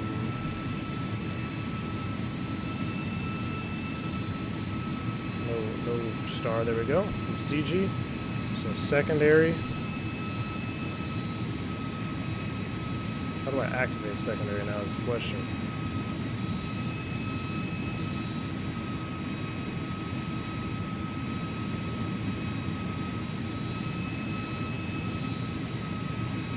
I want to activate you. Clear secondary, cruise flight level. Not allowed. Okay. We'll take a look at it here in a second. But I'm going to go ahead and turn us now heading mode, and let's come back around for another approach. Totally lost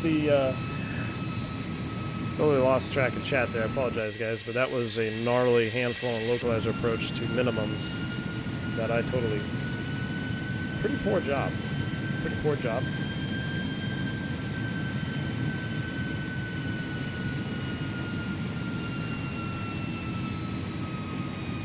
But I want to do, why can't I do,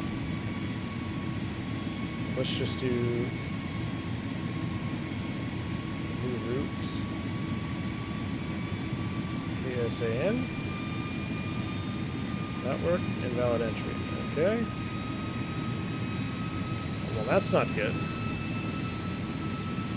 How do I activate my, oh, there we go, now I can activate secondary. So it should be my primary, but now it's not in there. Great. Alright, let's continue coming back around. Fly heading 360, maintain 4,000 feet. KSAN, maybe I had to be in heading mode. KSAN, KSAN. turn. Secondary flight plan. I want to do go to star. I want to do LOC 27, no transition. Let's go ahead and insert that. Secondary. Activate secondary. But it doesn't work. It just blocks itself out. So that's not very cool. RIP. Alright, let's continue right turn now, heading 090. Maintain 4,000 feet, 180 knots. So I don't know why I can't activate that secondary flight plan. So we may have to do this all raw data again, which is going to be not very fun. I knew it was going to be a go-around when he took off, really. Why 2 sync rates go around, not enough time to correct? It'll depend on your company procedures. If you get 1 sync rate, you can, for us, if you acknowledge that you're high, you say correcting, you got to get it under control. If it goes off again, that's too late. No more, got to go around. And I just got fixated. I think I'm going to keep this over here next time, because I was looking over here and I kind of lost a lot of stuff. So that was a piss poor approach all the way around. We'll reset auto brakes medium. We still have our localizer, so this is going to be interesting. We're going to have to do this completely manual. 720 on the barrow is set, and our DME is still working. We're still 9.5 now going outbound. So if I look at the approach, we know VITA. I want to at least go to VITA, right, which is 14.2 outbound. So I got to vector myself out and back around again. Do a manual approach and landing. That's what we're doing, man. I don't know why I can't activate the secondary. Like when I activate it, it just goes away. So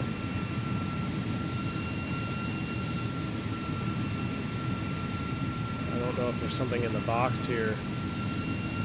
Let me try this again. Let me just try like a regular flight plan. Fresno to San Diego. Now, in real life, it really, if we don't have the box, say the box crapped out on you, it's not a big deal. You just get vectors around and fly it manually. So I'm just trying to figure out why I can't load this. Okay, now I want to do this. Maybe it wants, does it need? I'm just going to insert a whole arrival there. We'll insert that. Okay, so that's my secondary flight plan. Is it in there? So it shows it in there. Okay, so if I go to secondary, activate it, hey, there we go. So now maybe it needed that transition. So at least I have Rebo now. I have Rebo depicted here on my ND, which I'll work with that. That'll work for me. Takeoff approach mode, we're doing 140. And MDA is still 720. So VAP is 140, and we're still set 720. Everything is looking good. Things are looking up, guys. We'll try this again. What's the outside air temperature? Do we need it? We're still good. All right. Can we do a stream where it's just dumb challenges and stuff? Nah. Not really on this channel, man. Those are the channels out there for gaming stuff. Alright, Berto360, what's going on, man? Trying to get caught back up in the chat here. So, recap what happened so we don't do the same thing. When we got on that approach, we hit Rebo at 4,000, or I'm sorry, we hit VITA at 4,000, or our descent window, we said it was 12.5 DME, right? And I went to start down, and I couldn't start down, so I got distracted there. And then I got behind the airplane because I couldn't start down in time. And then I became fixated on fixing the altitude and trying to get back on profile that I completely forgot to follow the localizer, which is a very bad thing. You don't want to do that. I'm going to correct my heading here. We're going to come 095. So I got distracted, lost the localizer. I was able to recenter the localizer. We got 1 dot deflection, which is, that's pretty steep. I think a check ride bust is 1.5 dots, I believe. It's been a long time since I've done an IR check ride, but we had a 1 dot deflection. I was able to recenter the LOC, but then I got too distracted on looking at the LOC that I was high on profile again. So we also have to remember that the 3.5 is standard from Rebo down, so we really got to make sure we are on it. The 1.3 is the missed approach point. So just happens. It just happens, guys. No ifs, ands, or buts about it. Just a poorly flown approach on my part. So we're still looking good, though. We are on the downwind leg. We're self-vectoring us back around. At least we have Rebo here showing, so I have some type of reference now to vector myself. But other than that, it's going to be completely raw data again. And on this approach, we're probably going to do a little bit more of that dive and drive now, but I'm going to set 2,000. We're going to try this. We may have to dive and drive. We'll see.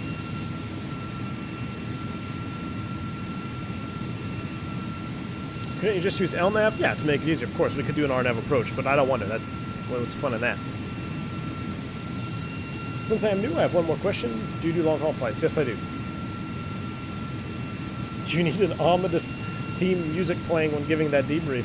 I might have to do, what I might do is I might do a separate video on that whole approach and really break it down. That's what I really like about X-Plans. You can go back and watch what happened, and then I can make a video on it and show you my mistakes. And, you know, it is the sim.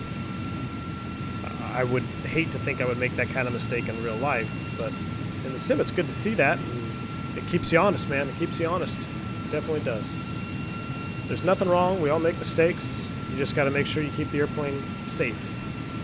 All right, so I'm going to start a slight right turn here, so we don't have to do a 180 degree in one shot. But we are still set up to capture the localizer when we turn back inbound. And let's see if she will accept a direct Rebo. She will. Nav set. Okay, so we're in the turn towards Rebo at 4,000. Once I get a little bit more facing towards the localizer, I'm going to arm the localizer button. And we got slow on that go-around, too, because I pressed the Toga on my throttle, but that's not... You have to press this switch up here. I have to see if I can find this hidden switch. But when I went full power on my throttle, you notice I wasn't getting Toga power, and we were getting real slow there on that go-around. But then when I hit it up here, I was able to get the full Toga. So there's a lot that can be learned from that approach. So I'm definitely going to reassess it, make a little, put it in the accident investigations, near miss, A300 near crash, San Diego. Right, I'm going to turn the ND off. It looks like it's lagging out. Oh shoot, Rebo's at 2,000. Look at that, I made another mistake. Let's see. I don't think we're going to be able to make that again. I think I made another mistake here. 3 miles from Rebo. There's no way we're going to make that. Nope. Heading. Slight vector. Slight vector for spacing. We gotta start worrying about the fuel here pretty soon. We'll give us a little box vector. Look up. Get flaps 15, 20 out there.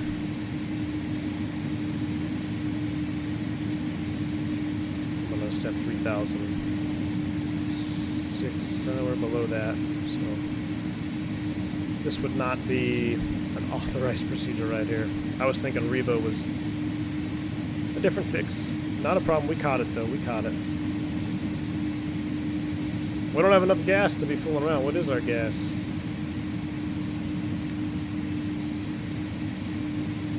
Yeah, 8.6 fuel. Yeah, we're getting low, so we need to get this bird on the ground.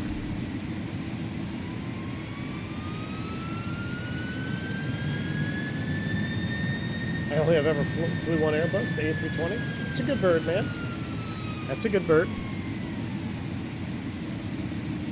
Alright, so we're going to get out a little bit from Rebo, and then we're going to do a teardrop back in. So we're essentially coming out, and we're going to teardrop it right back into a Rebo. Nice weather reload. I'm just all over the place today. Alright, here we go. 2,000 feet. Level change it, and let's come back around. Let's spin it around.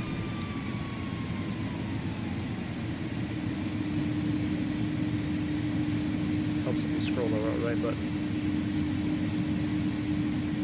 Around we go.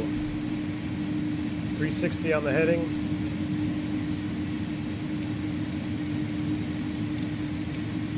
There's our Rose nav. That can help us out. There's our localizer 275. We need to intercept that. Keep coming around. Set up about a 45-degree intercept. We're at 2,300 feet. Looking across at 2,000.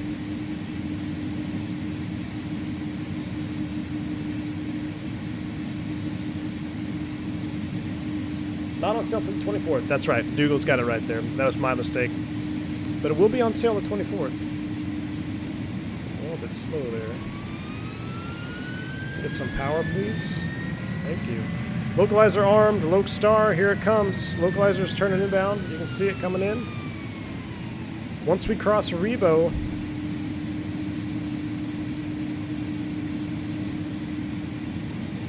.5, we start down on flight path vector. So Loc Star, 160 knots now. We're set up. We're looking good now, guys. We are looking good. I feel like I could do a better job with the thrust levers than that auto thruster is really jockeying it around there. All right, flight path. Whoa! Why would you? There we go. Flight path vector. There we go. Maintain 2,000 feet. We're 8.9 miles. As soon as we reach 2, we're going to start down at 3.5 degrees. Much better. Does this game have Antonovs? I believe there is an Antonov somewhere.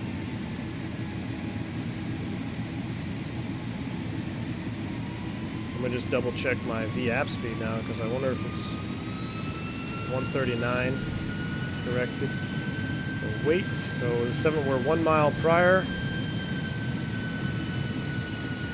So at about 6.9, I'm going to start to slow right now. 139 is set. I'm going to take command of the thrust levers. Auto thrust is off. Flaps out.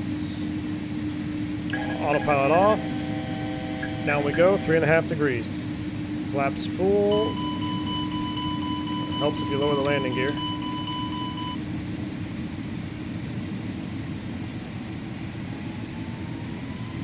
There we go, 139. Gear is down. It's trying to come down. It's not locked yet.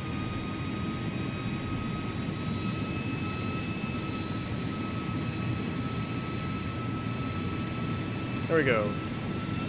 Get back on that localizer. Much better though.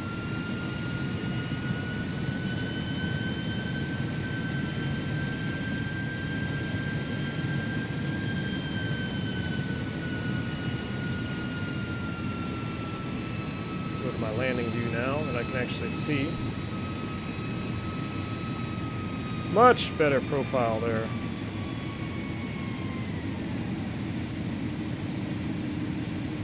For 139 knots.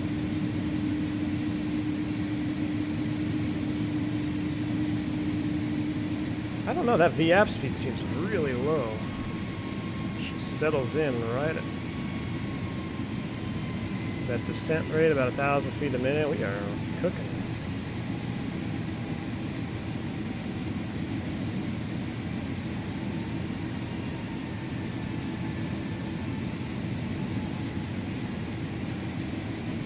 Still a little bit high there. 400. Might get a sync rate as we go over this hill. 300. There's our one red. We're looking much better now. Man, I am rusty at this old school flying. 2 whites, 2 reds. We're looking really good now.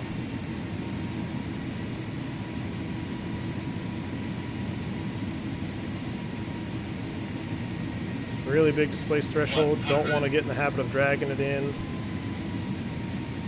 40, 30, 20, 10, 5.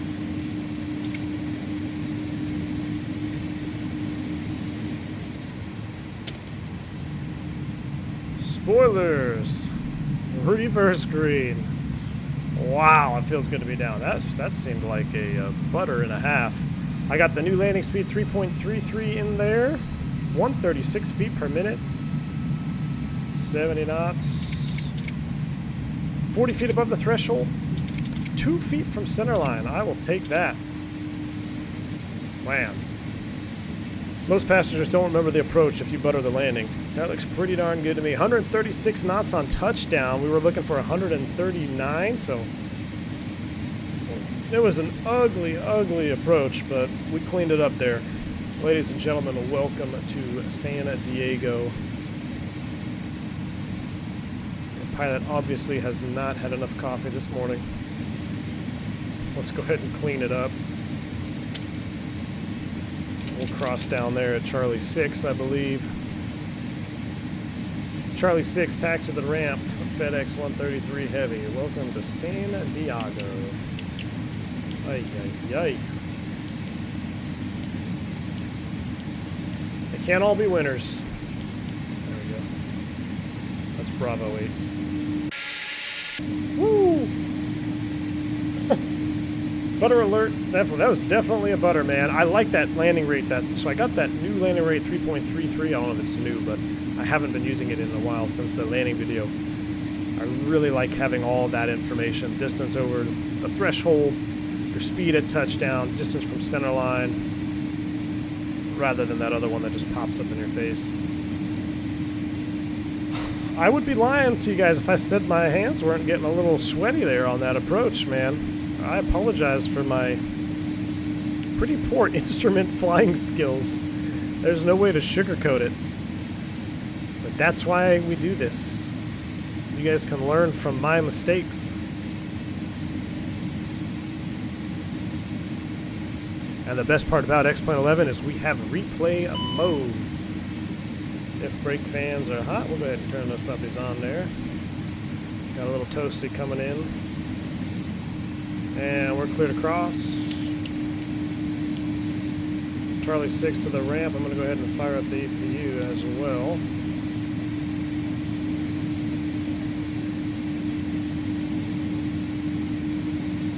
Ian Warren says, I hear the cargo clapping. Dimitri says the bourbon did it. Oh man, no bourbon did it this morning. That's the one thing about these early block windows is I can't have any bourbon. But the internet was a champion today. It looks like 0% dropped frames, so things are looking up. We may go to try to re-up the 1080p stream next. Alright, we're across everything. We'll go ahead and turn you guys off. We'll take this first slot right here, because nobody wants to see me taxi an airplane around. Let's just get to the replay.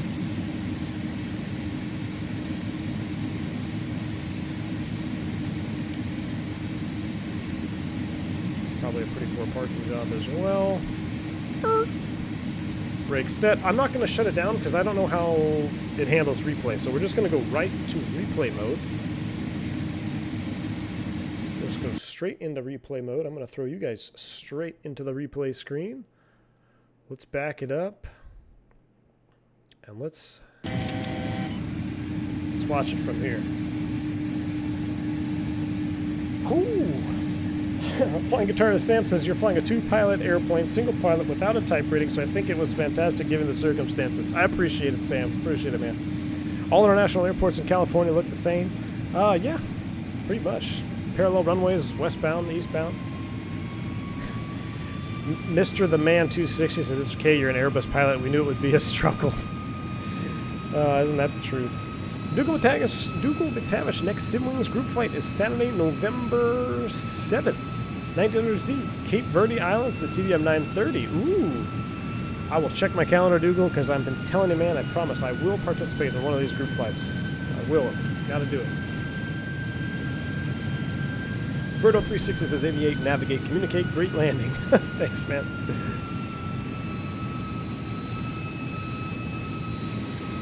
Go forward a little bit there. I'm going to watch this whole approach. So it's a little far back.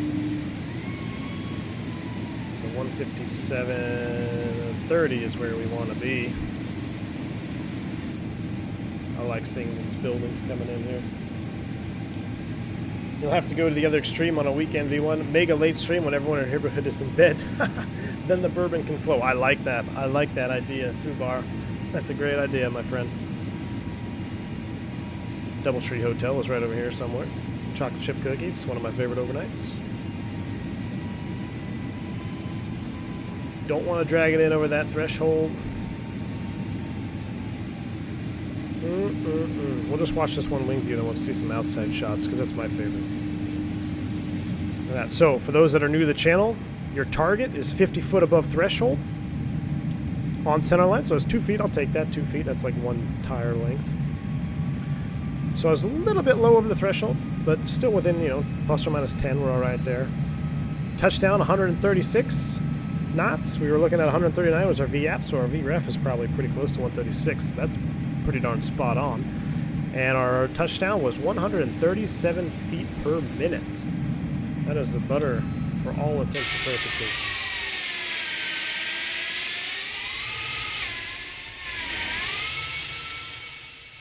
And we'll do a parking garage.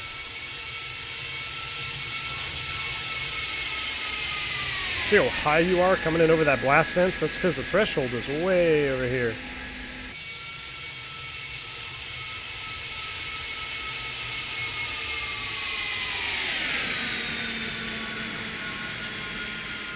Oh, that was,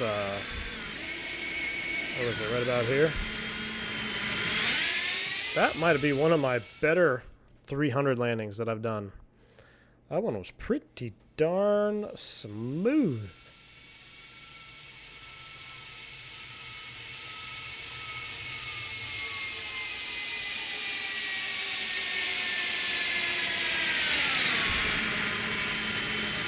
Yes, sir. I will take it. Let's go ahead and back it up. Where's the parking garage? Right here. Been on this roof myself. It is pretty sweet if you get to ever experience this. We'll get the music going. Guys, I want to thank y'all for hanging out with me this morning. I hope you enjoyed the stream.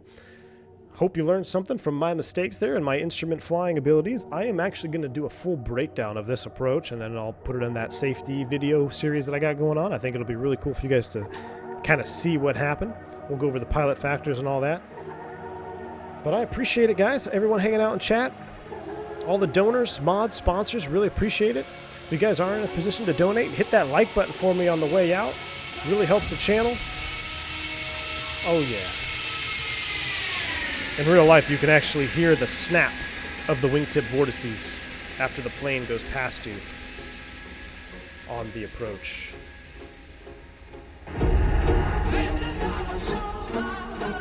Wish there was a puff of smoke. I mean, that was straight juice, guys. There was so much juice. I'll tell you what, the approach was far from textbook, but that landing and final approach pretty damn near close to textbook. So again, guys, appreciate it. Thank you all for hanging out with me this morning. I hope you have a good, wonderful rest of your day. Stay safe, stay healthy, keep that silver side up. Unless you're flying FedEx, looks like it's got a silver bottom there. Keep that side down. Until next time, guys, I'm V1. See ya.